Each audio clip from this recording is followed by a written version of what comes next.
ایک مرتبہ ایک شخص بارگاہ رسالت مآب صلی اللہ علیہ وسلم میں آیا اور آ کر عرض کیا یا رسول اللہ میں ہلاک ہو گیا، یا رسول اللہ میں ہلاک ہو گیا۔ آقا کریم نے فرمایا کیا ہوا؟ حدیث پاک کا مفہوم ہے، اس نے کہا کہ میں نے ماہ رمضان المبارک میں یعنی رمضان شریف کے روزے کی حالت میں اپنی بیوی کے ساتھ وظیفہ زوجیت ادا کر لیا۔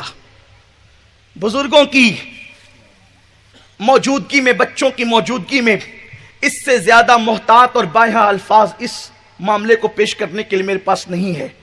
اگر اس سے زیادہ محتاط الفاظ ہو تو میرے بڑے میری رہنمائی کر دیں۔ انہوں نے کہا میں نے وظیفہ زوجیت ادا کیا۔ کیسے؟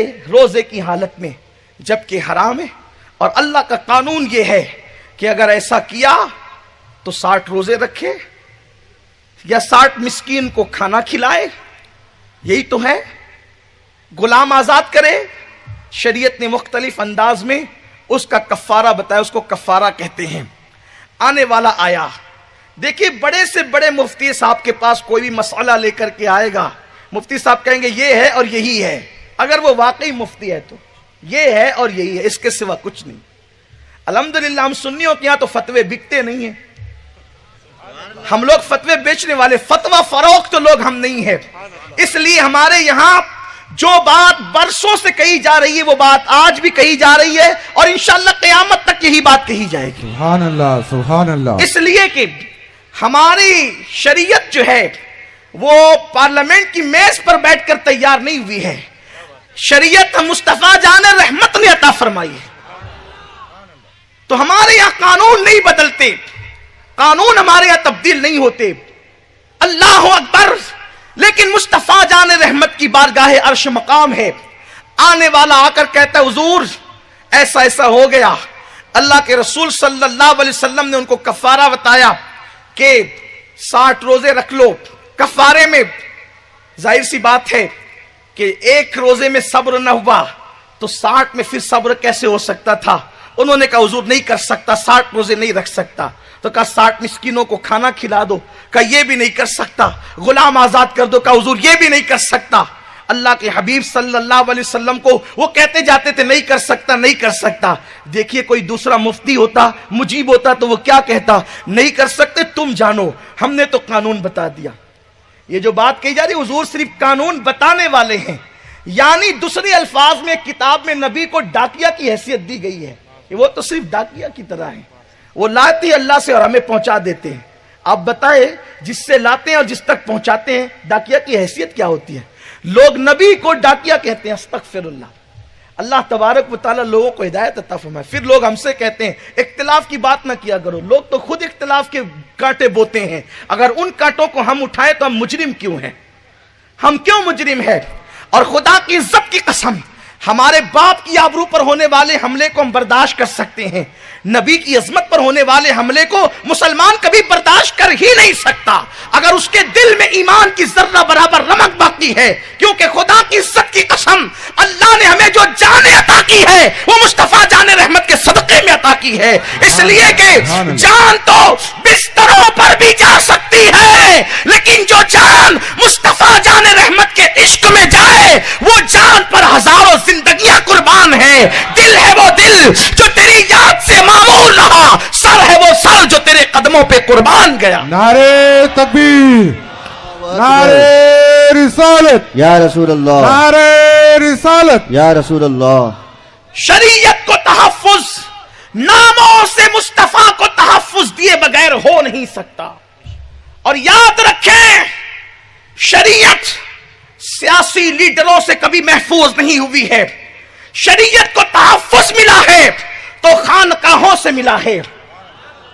سیاسی اڈے ہمیشہ سیاست کے مخالف رہے ہیں، اکبر کا دربار دیکھ لو، مامون کا دربار دیکھ لو، یہ سارے جو دربار تھے جسے دنیا جلال الدین اکبر کہتے ہیں، لوگ اس کو اکبر دی گریٹ کہتے ہیں، وہ اپنے وقت کا بدترین ملحد جس نے دین الہی قائم کر کے شریعت کا مذاق اڑایا، لیکن جب سیاسی دربار سے شریعت کا مذاق اڑا تو خانقاہ سے سلسلے قادریہ کا وہ عظیم بطل جلیل جسے دنیا شیخ عبدالحق محدث دہلوی کے نام سے جانتی ہے، وہ عاشق مدینہ کھڑا ہوا اور سلسلہ نقشبندیہ جس پر قیامت تک ناز کرتی رہے گی، وہ فاروق اعظم کا شہزادہ شیخ احمد سرہندی مجدد الفسانی رحمت اللہ علیہ، یہ کھڑے ہوتے ہیں اور شریعت کو تحفظ فراہم کرتے ہیں۔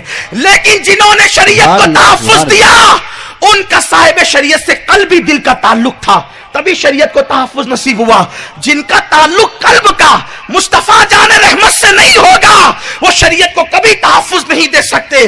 جانتے ہیں لوگ نقشبندی ہونے کا دعویٰ کرتے ہیں، لوگ قادری ہونے کا دعویٰ کرتے ہیں، لوگ چشتی ہونے کا دعویٰ کرتے ہیں، لیکن ان خانقائی لوگوں کا مزاج کیا تھا جانتے ہیں؟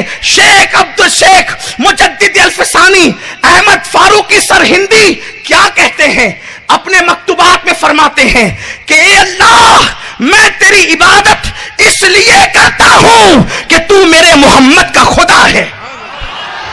یہ توحید کی خدمت کرنے والا، ہندوستان میں توحید پر سب سے زیادہ مواد فراہم کرنے والا، اپنے دور کا سید الموحدین کہہ رہا ہے کہ میں خدا کی عبادت اس لیے کرتا ہوں کہ او رب محمد، وہ میرے محمد کا رب ہے۔ آپ توجہ تو فرمائیں، لیکن لوگ کیسی باتیں کرتے ہیں؟ دل سے تعلق مصطفیٰ توڑ کر شریعت کے تحفظ کے لیے نکلے آپ، یہ نہیں ہو سکتا، اس لیے کہ شریعت تو ان کی اداؤں کا نام ہے، ورنہ چار مسالک دنیا میں وجود میں آنے کی کیا وجہ تھی؟ حضور نے کسی دور میں ناف کے نیچے ہاتھ باندھا، کبھی اوپر باندھا، کبھی زور سے آمین کہا، کبھی دھیرے کہا، ہے نا؟ آقا کریم صلی اللہ علیہ وسلم نے پھر کیا ہوا؟ حضور نے جس کو ترک کر دیا پھر وہ زندہ کیوں رہی؟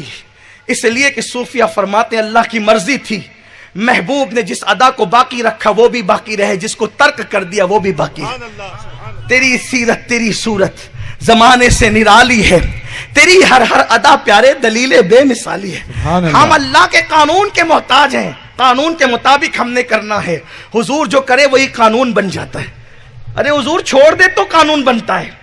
سورج غروب ہونے کے بعد نمازیں پڑھی اس کو مغرب کہتے ہیں، لیکن عرفات میں غروب ہونے کے بعد نماز نہیں پڑھی، عرفات میں غروب ہونے کے بعد نماز نہیں پڑھی، چھوڑ دیا مغرب کو، عشاء تک مؤخر کر دیا، دیر تک مؤخر کر دیا، اس دن مغرب کو چھوڑنا عبادت ہو گیا۔ اب کون مغرب پڑھے عرفات میں؟ مسئلہ بتایا جاتا ہے نہیں پڑھنا، عرفات میں مغرب نہیں پڑھنا، بلکہ مزدلفہ جا کے پڑھنا، چاہے رات کے 2 بجے پڑھیں، چاہے رات کے 4 بجے پڑھیں، عشاء کے ساتھ ملا کے۔ ارے جس کا چھوڑنا بھی عبادت ہو جائے، سبحان اللہ سبحان اللہ، جس کا چھوڑنا بھی قانون خدا ہو جائے، وہ ادائے مصطفیٰ ہے، وہ مصطفیٰ جان رحمت کی ادا ہے۔ بات اتنی ہی ہے کہ حضور سے جب قلبی تعلق نہیں ہوتا تو اس طرح دل کی بیماری ظاہر ہوتی ہے۔ مشکیزے سے نکلتا وہی ہے جو مشکیزے کے اندر ہوتا ہے، اور زبانوں سے نکلتا وہی ہے جو دل کے اندر ہوتا ہے۔ لوگوں پہچانو ایسے لوگوں کو۔ تو عرض یہ کر رہا تھا، آنے والا آیا، اس نے کہا حضور یہ نہیں کر سکتا، یہ نہیں کر سکتا، یہ نہیں کر سکتا۔ ہم سے زیادہ تو بخاری کی بات ادھر کے لوگ کرتے جو اس طرح کی باتیں کرتے ہیں، قربان جائے۔ لیکن پھر یوں ہوا کہ کسی نے حضور کو لا کر کے